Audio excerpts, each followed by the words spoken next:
हम देखते हैं वाइस कमांडर होशिना को, जो कि एक फाइटिंग स्टांस में होता है और उसे कहता है मैं तुम्हें सब्जुएट करूंगा। सीन शिफ्ट होता है और हम देखते हैं इचिकावा और हिहारू को। इचिकावा अपने मन में सोच रहा होता है अरे नहीं।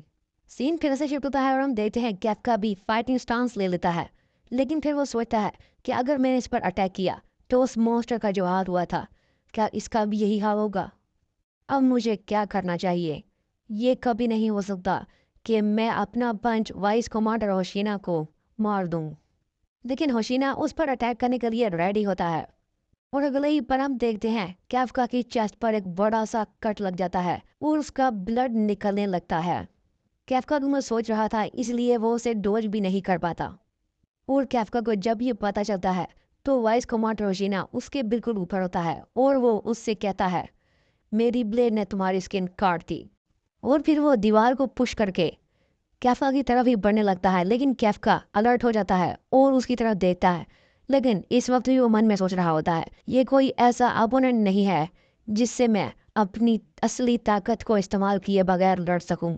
फिर हमें डिफेंसिव ट्रूप मेंबर के सूट के बारे में बताया जाता है। ये एक ऑर्गेनिक सूट है जो कि बनाया जाता है मॉन्स्टर्स के सेल से, और जितनी ज़्यादा तुम्हारी रिलीज फोर्स होगी उतना ज़्यादा तुम इस सूट की पावर को इस्तेमाल कर सकोगे। तो फिर हम देखते हैं कैफका को, जो कि सोच रहा होता है कि मैंने जब किकोर की मूवमेंट देखी थी तो मुझे लगा था ये सबसे तेज है, लेकिन अब फिर कैफका एक ही दम पीछे घोड़ता है और कहता है ये किसी ह्यूमन की मूवमेंट नहीं है। और हम देखते हैं तो वाइस कमांडर होशिना इतनी तेजी से मूव करता है कि वो एक ही बार में 10-12 जगह पर नजर आ रहा होता है। फिर हम देखते हैं होशिना अपना एक अटैक ब्लेड कटिंग टेक्निक इम्प्री स्ट्राइक करता है और एक स्लैश कैफका की तरफ बढ़ रही होती है। कैफका इसको डोज करते हुए सोच रहा होता है मैं ज़्यादा देर तक डिफेंस नहीं कर पाऊंगा क्योंकि इसकी स्पीड पिछले वाले मोस्टर से भी बहुत ज़्यादा तेज़ है।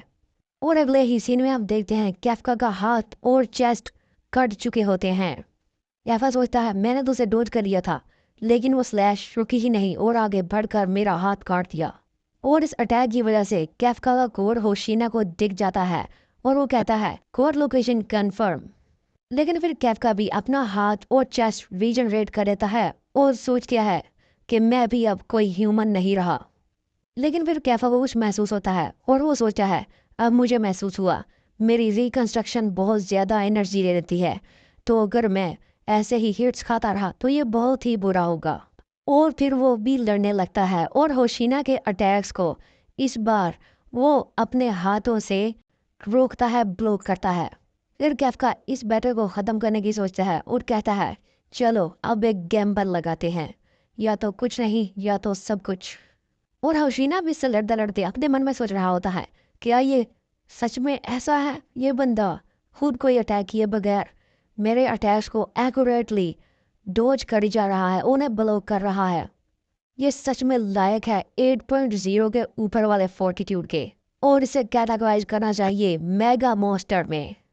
लेकिन फिर होशिना सोचता है आखिर ये क्या है, आखिर मुझे डिस्कम्फर्ट क्यों महसूस हो रही है मॉन्स्टर से लड़ने में। पर जो भी हो, फिर हम कैफा को देखते हैं जो कि एक बहुत बड़ा अटैक खाने के लिए तैयार होता है और वो अपने मन में सोचता है मुझे अब अपनी पूरी ताकत से खड़ा होना होगा।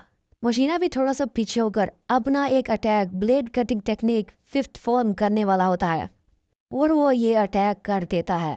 और अगले ही सीन में हम देखते हैं कैफा को, जो कि कह रहा होता है नहीं।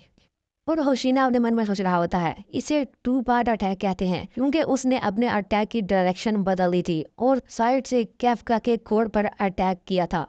और हम देखते हैं उसकी ब्लेड कैफका के कोर तक पहुंच गई होती है और होशिना कहता है मैंने इसे खत्म कर दिया। लेकिन फिर वो कुछ ऐसा देखता है जिसे देखकर वो चौंक जाता है क्योंकि कैफका के शरीर में से कुछ दांत निकलते हैं और उसकी ब्लेड को पकड़ लेते हैं। कैफा के मुंह से खून निकलता है, लेकिन वो सोच रहा होता है ये बहुत पावरफुल था, जितना कि मैंने सोचा था उससे भी ज़्यादा, लेकिन मैंने इसे पकड़ लिया। फिर वो अटैक करने के लिए तैयार हो जाता है और उसके हाथ में से बिजली निकलने लगती है। वो एक पंच बनाता है और सोचता है क्योंकि इसने मेरा कोर देख लिया था तो मुझे पता था ये वहीं पर अटैक करेगा। होशिना ये देखकर कहता है अरे नहीं, और हम देखते हैं वो पंच उसकी तरफ ही बढ़ रहा होता है, लेकिन कैफका उसकी डायरेक्शन को चेंज करता है और उसकी ब्लेड पर दे मारता है जिससे उसकी ब्लेड टूट जाती है और होशिना पीछे हो जाता है। लेकिन इलेक्ट्रिसिटी की वजह से रोशनी से वो कुछ देख नहीं पाता और हम देखते हैं कैफका यहाँ से एस्केप कर जाता है। होशिना इससे काफी निराश हो जाता है और अपने हाथ को मुंह पर रखकर सोचता है, अरे यार वो भाग गया। और फिर बाद में वो इसकी रिपोर्ट कर देता है कमांडर मीना को कि वो भाग गया।